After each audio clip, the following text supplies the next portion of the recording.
ऐसे ही वीरभद्र अपने पक्षीराज घोड़े में आसमान में उड़ते रहे और वो राक्षसी उनका पीछा करती रही।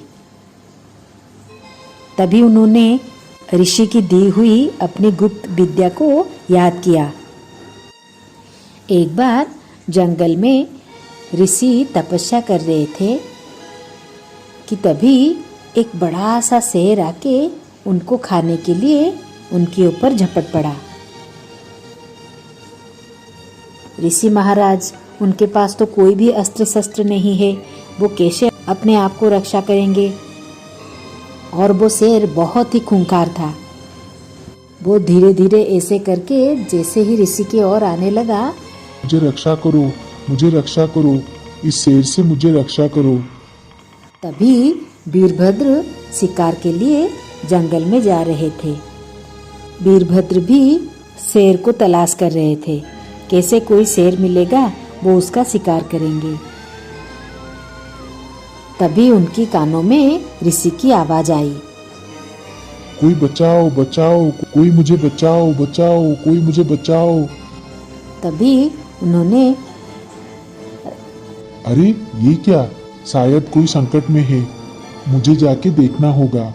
तभी वीरभद्र उस आवाज का पीछा करते हुए ढूंढने लगे। कौन ऐसे बोल रहा है? कौन मुझे बचाओ बचाओ बोल रहा है? ढूंढते ढूंढते वो बहुत सारा जंगल छान मार लिया, मगर उनको कोई भी कहीं नहीं मिला। वो परेशान हो गए। अरे कहाँ से ये आवाज आ रही है? ये जंगल तो इतनी भूल भुलैया जंगल है, मुझे इसमें कुछ भी समझ में नहीं आ रहा। मैं भी क्या करूं? वहाँ पर ऋषि अपने आप को बचाने के लिए पूरी कोशिश कर रहे थे। उनके पास जो कमंडलू था उसमें पानी था, वो पानी को वो शेर के ऊपर छिड़क रहे थे। शेर कहाँ डरने वाला पानी से, वो ऐसे ही उनकी ओर आ रहा था। तभी वीरभद्र ने, अरे ये क्या हुआ, मुझे तो रास्ता ही नहीं मिल रहा, अब मैं क्या करूं? फिर से ऋषि ने जोरों से आवाज दी, अरे मुझे कोई बचाओ, अरे मुझे कोई बचाओ। राजा खाली उसी आवाज को ध्यान में रखते हुए आगे आगे चलने लगे और जाकर ऋषि के पास पहुंच गए। शेर ऋषि के ऊपर झपट रहा था। एकदम से राजा ने एक तीर चलाया, सीधा जाकर शेर के सीने के आर पार हो गया और शेर वहीं पर गिर पड़ा और ऋषि की जान बच गई।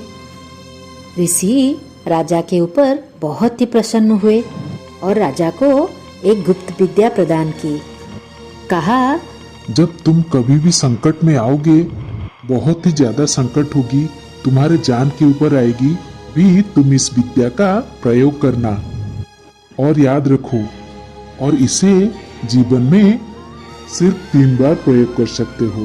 वीरभद्र ने ऋषि को धन्यवाद करते हुए वहां से चल पड़े और राक्षसी वहां पर वीरभद्र को खाने के लिए उनके पीछे पीछे भाग रही थी। तभी वीरभद्र ने उसी गुप्त विद्या का स्मरण करते हुए अदृश्य हो गए और राक्षसी को कहीं पर भी नहीं दिखे। राक्षसी वीरभद्र को ना पाके बहुत ही गुस्सा हो गई, क्योंकि वो बहुत ही देर से वीरभद्र का पीछा करते करते बहुत दूर आ गई थी और उसको जोरों की भूख भी लगी थी। उसका शिकार कहीं अदृश्य हो गया। राक्षसी गुस्सा होके वहीं पर इधर उधर देखती रही, वीरभद्र कहाँ गया मेरा शिकार। और वीरभद्र अदृश्य होके आके उनके राजमहल में सुरक्षित पहुंच गए। इसी तरह वीरभद्र ने अपना जान बचा लिया और ऋषि को स्मरण करके उनका बहुत बहुत धन्यवाद किया। आगे की कहानी देखने के लिए हमारे चैनल को लाइक और सब्सक्राइब करें। आगे की कहानी बहुत ही जल्दी आने वाली है।